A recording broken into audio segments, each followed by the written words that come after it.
നമസ്കാരം. റേക്കി ശാക്തേ പുതിയൊരു ക്ലാസ്സിലേക്ക് സ്വാഗതം. ഡെയിലി ഗ്രൈൻഡും ഹ്യൂമൻ സൈക്കോളജിയും എന്ന വിഷയമാണ് നമ്മൾ എടുക്കുന്നത്. ദൈവത്തിൻ്റെ രഹസ്യമാണ് ശരിക്കും മനുഷ്യൻ.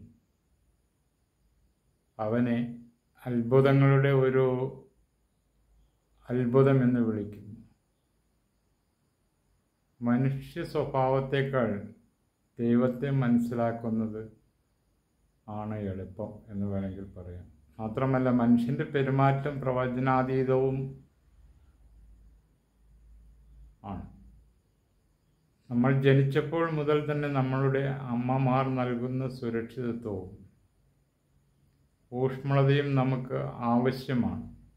അതിനാൽ ഒരു കുട്ടിക്ക് അമ്മയുടെ മടിയിൽ സുഖവും ഊഷ്മളതയും അനുഭവപ്പെടുന്നു. കുട്ടി വളരും തോറും ചുറ്റുവട്ടത്തുള്ള കാര്യങ്ങളെയും ആളുകളെയും ശ്രദ്ധിക്കാൻ തുടങ്ങുകയും സഹജമായി അവരെ അനുകരിക്കാൻ തുടങ്ങുകയും ചെയ്യും. ഇതാണ് കളക്റ്റീവ് അൺകോൺഷ്യസ്. അതവൻ്റെ മാതാപിതാക്കളുടെയും രക്ഷിതാക്കളുടെയും നല്ലതോ ചീത്തയോ ആയ ശീലങ്ങൾ സ്വീകരിക്കുന്നു. വിഖ്യാത മനഃശാസ്ത്രജ്ഞനായ സിഗ്മണ്ട് ഫ്രോയിഡ് വൈകാരിക പ്രശ്നങ്ങൾക്കുള്ള ഉത്തരവാദിത്തങ്ങളിൽ ഭൂരിഭാഗവും ബാല്യകാല അനുഭവങ്ങളിലും അവയിൽ നിന്ന് വികസിക്കുന്ന സംഘർഷങ്ങളിലും ചുമത്തിയാണ് രേഖപ്പെടുത്തിയിരിക്കുന്നത്. ഫ്രോയിഡിയൻ തിയറി, അതായത് സ്വയം ന്യൂറോട്ടിക് ആണെന്ന് ചിന്തിക്കാൻ ആരും ഇഷ്ടപ്പെടുന്നില്ല. എന്നാൽ നമുക്കെല്ലാവർക്കും ഒരു തരത്തിൽ അല്ലെങ്കിൽ മറ്റൊരു തരത്തിലുള്ള ന്യൂറോട്ടിക് ലക്ഷണങ്ങൾ, ബിഹേവിയർ പാറ്റേൺ വികസിപ്പിച്ച് അത് പ്രകടിപ്പിക്കാൻ കഴിയും. അത് അടിസ്ഥാന മനുഷ്യ സ്വഭാവമാണ്. പൂർണ്ണമായും സന്തുലിതവും ഏതെങ്കിലും തരത്തിലുള്ള മാനസിക അസ്വസ്ഥതകളിൽ നിന്നും മുക്തനാകുന്നത് ആർക്കും അസാധ്യമാണ്. മിക്ക രോഗങ്ങളും അപകടങ്ങളും സ്വയം വരുത്തിവെച്ചതും അബോധപൂർവം പ്രേരിപ്പിക്കുന്നതുമാണ്. അതായത് നമുക്ക് ബാല്യകാലത്തിലുണ്ടാകുന്ന ആ ഇൻഫർമേഷൻസാണ് നമ്മളുടെ, അതൊരു ഇതായിട്ട് കളിമണ്ണ് പോലെയാണ്. 12നും 18നും ഇടയിൽ പ്രായമുള്ള കുട്ടിയുടെ രൂപീകരണ വർഷങ്ങളിൽ മാതാപിതാക്കളും മറ്റുള്ളവരും കുട്ടികളുടെ സാന്നിധ്യത്തിൽ അവർ എങ്ങനെ സംസാരിക്കുന്നുവെന്നും പെരുമാറുന്നുവെന്നും വളരെ ശ്രദ്ധാലുവായിരിക്കണം. കാരണം ഈ കാലയളവിൽ മോശമായതോ പ്രതികൂലമായ എന്തും പറഞ്ഞാലും ചെയ്താലും വേഗത്തിൽ ആഗീകരണം ചെയ്യപ്പെടുന്നത്, അബ്സോർവ് ചെയ്യും. സ്പോഞ്ചി മൈൻഡാണ് കുട്ടികൾക്ക്. അത് കുട്ടികൾ അവരുടെ മനസ്സ് മൃദുവായ കളിമണ്ണ് പോലെയാണ്. ഇഷ്ടമുള്ള രൂപത്തിൽ അത് രൂപപ്പെടുത്തിയെടുക്കാൻ ഉതകുന്ന വിധത്തിലാണ് ആ കാലഘട്ടത്തിലെ മനസ്സ്. നല്ലതും ചീത്തയും എന്താണെന്ന് വിശകലനം ചെയ്യാൻ സാധിക്കുന്ന സന്ദർഭമൊന്നും ആയിരിക്കില്ല. അഹങ്കാരമായിരുന്നു ആ സമയത്ത് പ്രവർത്തിക്കുന്നത്. നമുക്ക് ചുറ്റും എല്ലാത്തരം ആളുകളെയും നല്ല പെരുമാറ്റവും സ്വഭാവമുള്ളവരുമായി കാണുന്നു. ഇപ്പോൾ നേരത്തെ ചർച്ച ചെയ്തതുപോലെ കോപം, കാമം, അസൂയ, വിദ്വേഷം, അഹംഭാവം, ഷഡ്വൈരങ്ങളാണ്. എന്നിവ മോശം വികാരങ്ങളായിട്ടാണ് അറിയപ്പെടുന്നത്. എന്നാൽ ഇവയെല്ലാം ഫലം മാത്രമാണ്. എല്ലാവരും ന്യൂട്ടൻ്റെ ചലനത്തിൻ്റെ 3-ാം നിയമത്തിൽ അധിഷ്ഠിതമാണ്. പ്രവൃത്തിക്ക് തുല്യവും വിപരീതവുമായ ഒരു പ്രതികരണം ഉണ്ടായിരിക്കും. ആക്ഷൻ ഉണ്ടെങ്കിൽ അതിൻ്റെ റിയാക്ഷൻ ഉണ്ടാവും. അതിൻ്റെ പിന്നിൽ ഒരു കാരണമുണ്ട്. അതവൻ്റെ മനസ്സിൽ പ്രതികരിക്കുകയോ ഉപബോധ മനസ്സിൽ ആഴത്തിൽ വേരൂന്നിയ അസന്തുലിതാവസ്ഥ സൃഷ്ടിക്കുകയോ ചെയ്തേക്കാം. എന്നതിനാൽ അത് മനുഷ്യപ്രകൃതിക്ക് വളരെ യഥാർത്ഥ പ്രകൃതം വെളിവാകുന്നതിന് തടസ്സമായിട്ട് മാറുന്ന ഒരു വസ്തുതയാണ്.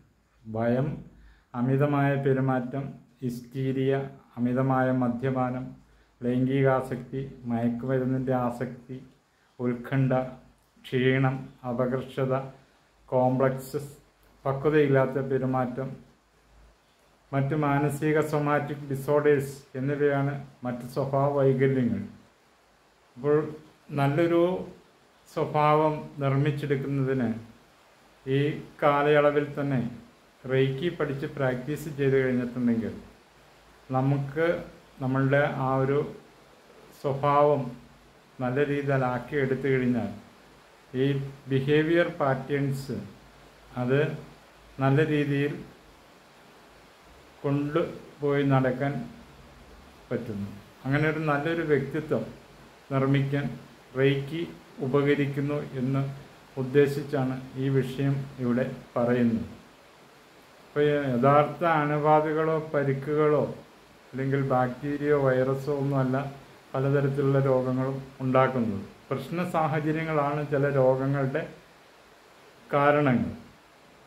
അപ്പോൾ അതിൻ്റെ പ്രശ്ന സാഹചര്യങ്ങളിൽ നിന്നും സൈക്കോസൊമാറ്റിക് രോഗങ്ങൾ ഉണ്ടാകുന്നുണ്ട്, ഹൈപ്പോകോൺഡ്രിയാക് രോഗങ്ങൾ ഉണ്ടാകുന്നുണ്ട്.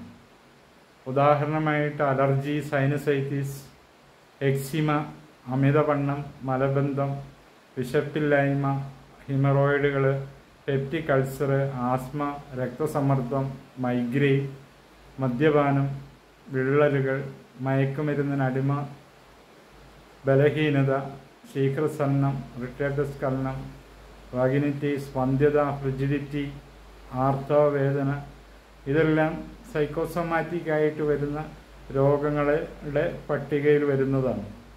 അപ്പോൾ അതിനെ ചികിത്സിക്കുന്നതിന് മരുന്നില്ലാതെ തന്നെ റെയ്ക്കി ഉപയോഗിച്ച് റെയ്ക്കി പഠിച്ചു കഴിഞ്ഞാൽ, ഇല്ലെങ്കിൽ റെയ്ക്കി പഠിച്ചിട്ടുള്ള ഒരാളിൽ നിന്ന് റെയ്ക്കി സ്വീകരിച്ചു കഴിഞ്ഞാൽ ഇത് ക്ലീനാവും, ക്ലൻസ് ചെയ്യപ്പെടും. അങ്ങനെ ബോഡി ഒരു റേഡിയൻ, വൈബ്രൻറ്റ്, ട്രാൻസ്പെറൻറ്റ് ആയിട്ട് മാറും. എന്നും തലവേദനയായിട്ട് മൈഗ്രെയിനായിട്ട് നമ്മളിങ്ങനെ നടക്കേണ്ടതായിട്ടില്ല. അങ്ങനെയുള്ള ഈ രോഗങ്ങൾക്ക് മരുന്ന് കഴിച്ചും അതുപോലെ മറ്റുള്ളവരെ ആശ്രയിച്ചും നല്ല രീതിയിൽ ജോലി ചെയ്യാൻ സാധിക്കാത്ത അവസ്ഥയിലേക്ക് പോകുന്നതിനേക്കാൾ നല്ലത് നമ്മൾ ഏതെങ്കിലും ഒരു ധ്യാന സങ്കേതത്തിൽ നമ്മൾ മനസ്സുറപ്പിച്ചിട്ട് അത് പ്രാക്ടീസ് ചെയ്ത് ഈ തരത്തിലുള്ള രോഗങ്ങളെ ഓൾട്ടർനേറ്റീവ് ബദൽ ചികിത്സാ രീതികൾ ഉപയോഗിച്ച് സുഖപ്പെടുത്താൻ ശ്രമിക്കുക. പാർശ്വഫലങ്ങളില്ലാത്ത രോഗനിവാരണ മാർഗങ്ങൾ അവലംബിക്കാൻ ഉതകട്ടെ എന്നാണ് എനിക്കിപ്പോൾ പറയാൻ തോന്നുന്നത്. കാരണം റെയ്ക്കി ആണെങ്കിൽ വളരെ പെർഫെക്റ്റ് ഓർഡർ ലൈനിലേക്ക് ഹ്യൂമൻ ബീയിങ്ങിനെ ലീഡ് ചെയ്യുന്ന ഒരു സമ്പ്രദായമാണ്. ഒരിക്കലും അത് പഠിച്ചു കഴിഞ്ഞാൽ നമ്മളുടെ ജീവിതകാലം മുഴുവൻ നമുക്കൊപ്പം അത് ഉണ്ടായിരിക്കും.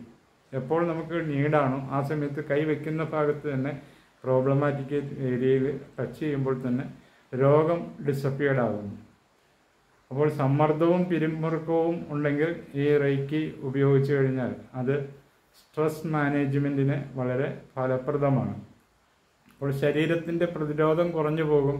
കാരണം സമ്മർദ്ദവും പിരിമുറുക്കവും വന്നു കഴിഞ്ഞാൽ, സ്ട്രെസ്സ് കൂടി കഴിഞ്ഞിട്ടുണ്ടെങ്കിൽ നമ്മളുടെ പ്രതിരോധ ശക്തി, ഇമ്മ്യൂണിറ്റി പവർ കുറഞ്ഞു പോകും.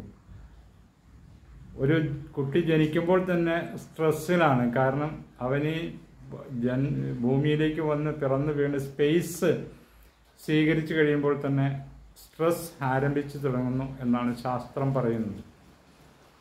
അപ്പോൾ ഈ സ്ട്രെസ്സ് ഓരോ നിമിഷവും കൂടി വന്ന് മരണം വരെ ആ സ്ട്രെസ് ഫോളോ ചെയ്യും.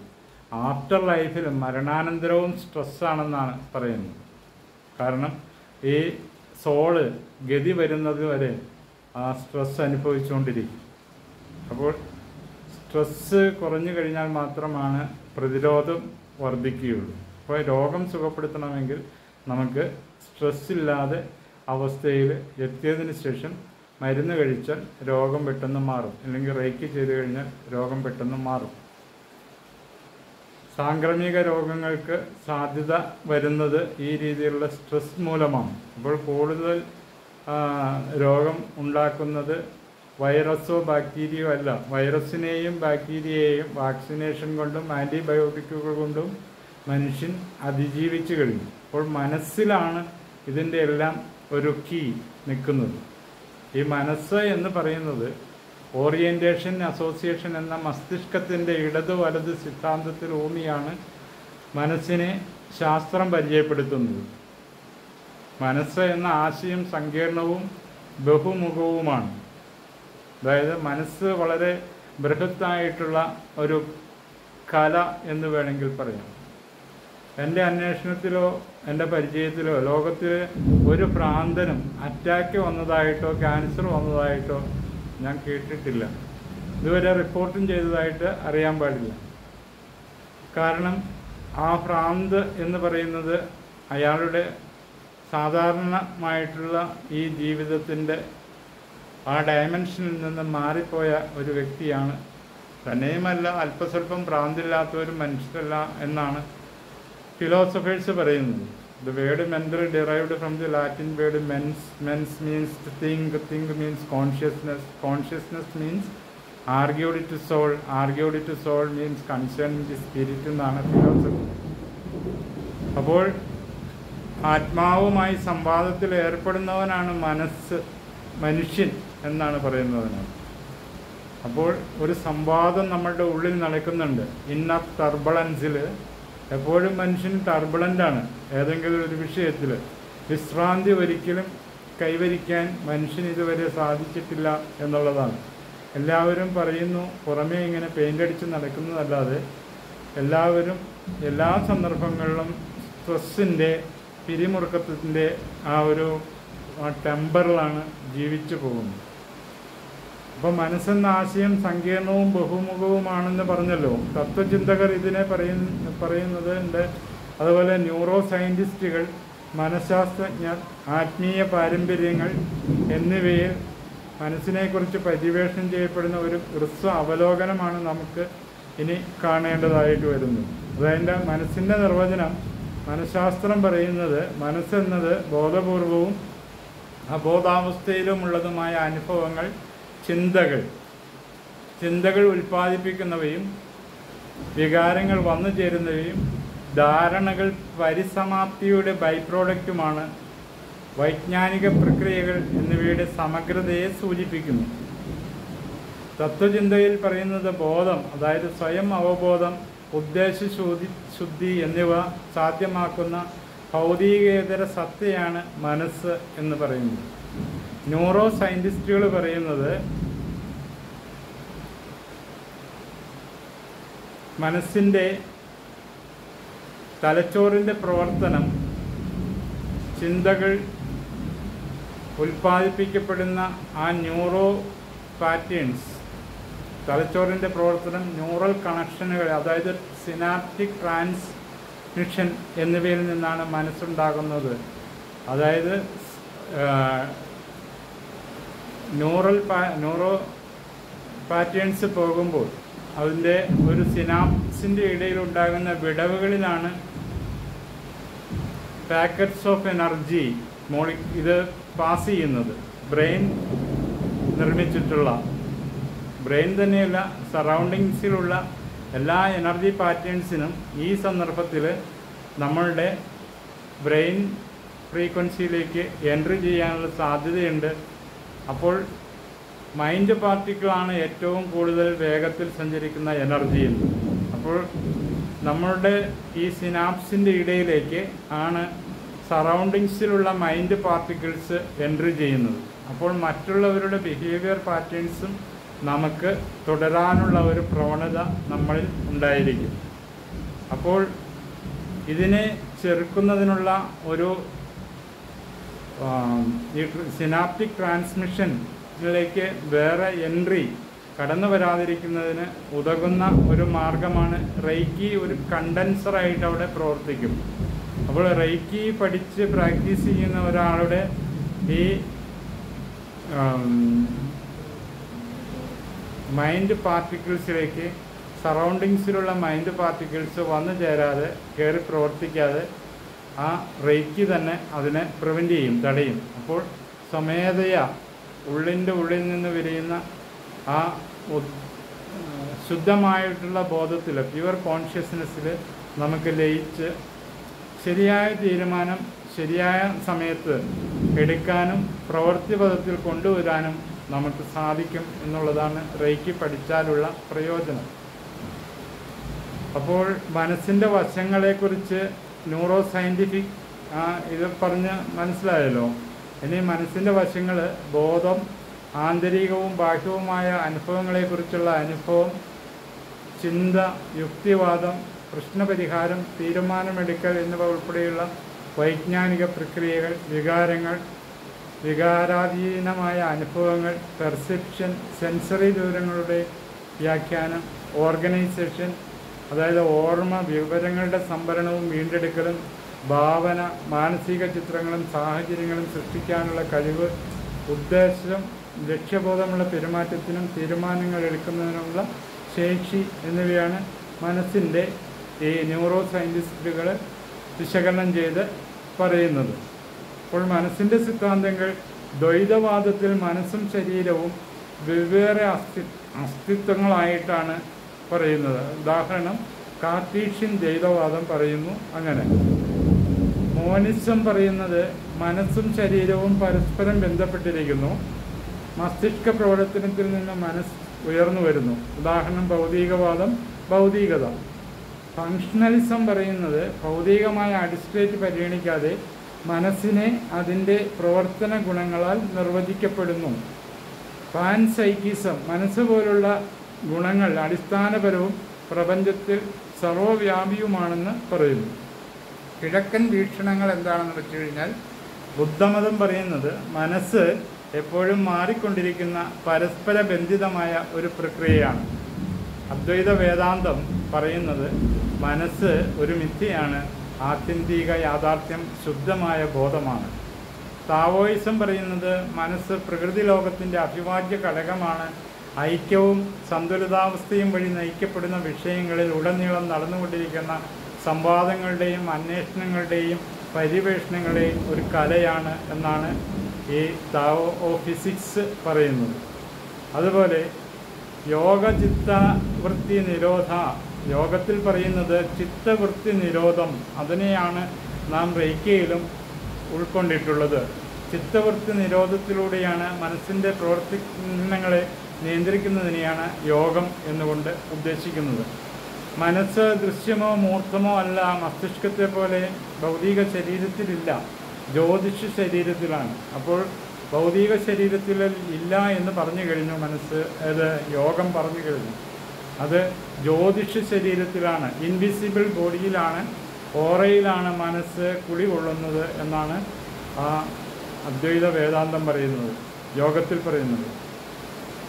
മസ്തിഷ്കത്തെ പോലെ ഭൗതിക ശരീരത്തിൽ, മസ്തിഷ്കത്തിലല്ല, ഭൗതിക ശരീരത്തിലുമല്ല, അത് ജ്യോതിഷ ശരീരത്തിലാണ് നിലനിൽക്കുന്നത്. അതിൻ്റെ മഹത്വം അളക്കാൻ കഴിയില്ല, മനസ്സിൻ്റെ മഹത്വം അളക്കാൻ കഴിയില്ല. കാരണം ഇത് ഈ ജീവിതത്തിൽ നിന്ന്, മുൻകാല ജീവിതത്തിൽ നിന്നുമുള്ള എല്ലാ വിവരങ്ങളും ആശയങ്ങളും ഇംപ്രഷനുകളും ഒപ്പം വരാനിരിക്കുന്ന കാര്യങ്ങളെക്കുറിച്ചുള്ള അവബോധജന്യമായ അറിവും വഹിക്കുന്നു. യൂണിയൻ്റെ യഥാർത്ഥ സമാധാനം കൈവരിക്കുന്നതിന് മനസ്സിൻ്റെ യൂണിറ്റി മനസ്സാണ് അത് കൈകാര്യം ചെയ്യുന്നത്. മറ്റൊന്ന് പരസ്പരം ബന്ധിപ്പിക്കുകയും നിയന്ത്രിക്കുകയും ചെയ്യുന്നത് ഈ ജ്യോതിഷ ശരീരത്തിലാണ്, ഓറയിലാണ്. അപ്പോൾ ചിത്ത എന്ന സംസ്കൃത പദത്തിൻ്റെ വിവർത്തനം മനസ്സ്, വസ്തു അല്ലെങ്കിൽ മാനസിക പദാർത്ഥം എന്നാണ്. ഒരർത്ഥത്തിൽ മനസ്സിൻ്റെ താഴത്തെ നിലയാണ്. വേദാന്ത തത്വചിന്തയിൽ ഇതിനെ അന്ധക്കരണം എന്നാണ് വിളിക്കുന്നത്. അതിനർത്ഥം ആന്തരിക ഉപകരണം എന്നാണ്. അന്ധക്കരണത്തിൽ പ്രധാനമായും 4 ഘടകങ്ങൾ അടങ്ങിയിരിക്കുന്നു. മനസ്സ് ചിന്തയിലും സംശയത്തിലും സന്നദ്ധതയിലും ഏർപ്പെടുന്നു. ബുദ്ധിയാണ് മറ്റൊന്ന്. ബുദ്ധി വിവേചനം ഇവ വിവേചനം കാണിക്കുന്നതിനും തീരുമാനങ്ങൾ എടുക്കുന്നതിനുമുള്ള പ്രവർത്തനങ്ങൾ ചെയ്യുന്നു. സ്വയം അഹങ്കരിക്കുന്നു മനസ്സിൻ്റെ ആ ഭാഗം. അപ്പോൾ അഹങ്കാരമാണ് ഉറവിടത്തിൽ നിന്ന് വേറിട്ട് സ്വയം കാണുന്നത്. അപ്പോൾ ഇതിനെയാണ് നമ്മൾ പരിപോഷിപ്പിക്കാതെ അതിനെ നല്ല രീതിയിലേക്ക് മാറ്റിയെടുക്കുന്നത്. അത് ഉപബോധ മനസ്സ് ആയി മാറുകയാണ് ചെയ്യുന്നത്. ഉപബോധ മനസ്സ് ഭൂതകാല അനുഭവങ്ങളുടെയും ഓർമ്മകളുടെയും കലവറയായി വർത്തിക്കുന്നു. ഇതിനെ ചിട്ട എന്നാണ് വിളിക്കുന്നത്. കാണാൻ കഴിയുന്നത് പോലെ ചിട്ട എന്ന വാക്കിന് നിരവധി അർത്ഥങ്ങളുണ്ട്. വേദാന്ത തത്വചിന്തയിൽ ഇത് പ്രത്യേകമായി ഉപബോധ മനസ്സിനെ പരാമർശിക്കുമ്പോൾ പതഞ്ജലി ചിട്ടയെ വിശാലമായ അർത്ഥത്തിൽ ഉപയോഗിക്കുന്നു. അത് ഒരാളുടെ മാനസിക ഉപകരണത്തെ നിർമ്മിക്കുന്ന അടിസ്ഥാനമായ ആ അടിവസ്ത്രത്തെ സൂചിപ്പിക്കുന്നു. അതായത് ചിട്ട 5 രൂപങ്ങളിൽ ഒന്നിൽ ഏത് സമയത്തും പ്രകടമാകാം. അത് ക്ഷിപ്ത, അതായത് ചിതറിക്കൽ, മുത, ഇരുണ്ട, മുഷിഞ്ഞ. 3 വിക്ഷിപ്ത, ഒത്തുചേരൽ. 4 കേന്ദ്രീകരിക്കൽ, ഏകാഗ്രത, ഒരു പോയിന്റ് കോൺസെൻട്രേറ്റ് ചെയ്യുക. കേന്ദ്രീകൃതമായ നിരുദ്ധ പ്രവർത്തനത്തിൻ്റെ സമ്പൂർണ്ണ സസ്പെൻഷൻ എന്ന് ആണ് ഈ കാര്യത്തെക്കുറിച്ച് യോഗത്തിൽ പറയുന്നത്. ക്ഷിപ്ത ചിതറിക്കലാണ്, രൂപം പ്രവർത്തനമാണ്, സുഖമോ വേദനയോ ആയി അനുഭവപ്പെടുന്നു. മനസ്സ് അതിൻ്റെ ആഗ്രഹങ്ങളെ ന്യായീകരിക്കാൻ പ്രവർത്തിക്കുന്നു.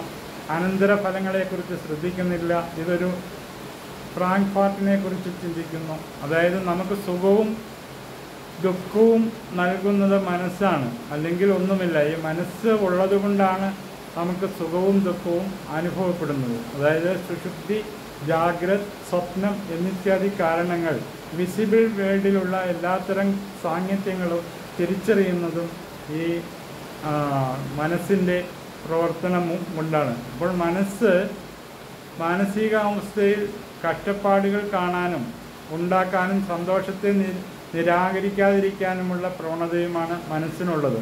മനസ്സതിൻ്റെ കേന്ദ്രത്തിലേക്ക് സ്വയം ആകർഷിക്കാൻ പാടുപെടുമ്പോൾ വിക്ഷിപ്ത രൂപം കൊള്ളുന്നു. അതായത് മനസ്സിൻ്റെ കിരണങ്ങൾ സാധാരണയായി ചിതറിക്കിടക്കുകയാണ്. എല്ലാ ദിശകളിലേക്കും അത് പോകുന്നു.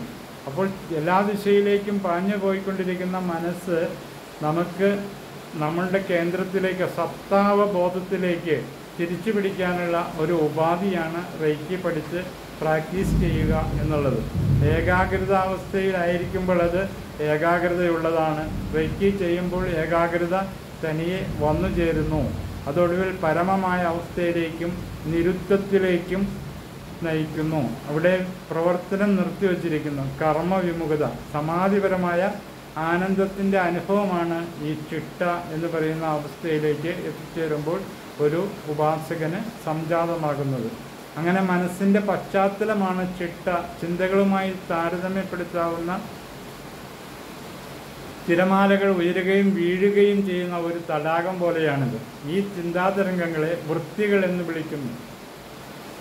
ചിന്താതരംഗങ്ങളെ വിളിക്കുന്നത് വൃത്തികൾ എന്നാണ്. അതായത് ക്ലീനിങ് അല്ല, വൃത്തി എന്നാണ് പറഞ്ഞത് കേട്ടോ. ഒരു മാനസിക ചുഴലിക്കാറ്റ് അല്ലെങ്കിൽ മാനസിക പരിഷ്കരണമാണ് വൃത്തി. അത് പ്രവർത്തനവും മനസ്സിലെ പ്രവർത്തനത്തിൻ്റെ അഭാവവും തമ്മിലുള്ള വ്യത്യാസമാണ്. ഒരു ശരാശരി വ്യക്തിയിൽ ഓരോ മിനിറ്റിലും ആയിരക്കണക്കിന് വൃത്തികൾ മനസ്സിൽ ഉദിക്കുന്നു. ഓരോ സെക്കൻഡിലും മനസ്സ് സഞ്ചരിക്കുന്ന നിമിഷങ്ങളുടെയും സങ്കീർണമായ മാറ്റങ്ങളുടെയും ട്രാക്ക് സൂക്ഷിക്കാൻ ബോധ മനസ്സിന് അസാധ്യമാണ്. അതിനാൽ സ്വന്തം മനസ്സിൻ്റെ പ്രവർത്തന രീതി മനസ്സിലാക്കാൻ വർഷങ്ങളോളം നിരീക്ഷണം വേണ്ടിവരുമെന്നതിൽ അതിശയിക്കാനില്ല. ഗ്രഹിക്കുന്ന എല്ലാറ്റിനും ഞാൻ മാത്രമാണ് സാക്ഷി. എന്നാൽ അത് പ്രവർത്തിക്കുകയോ പ്രതികരിക്കുകയോ ചെയ്യുന്നില്ല. കാരണം എല്ലാ പ്രവർത്തനങ്ങളും പ്രതികരണങ്ങളും മനസ്സിൽ സംഭവിക്കുന്നു.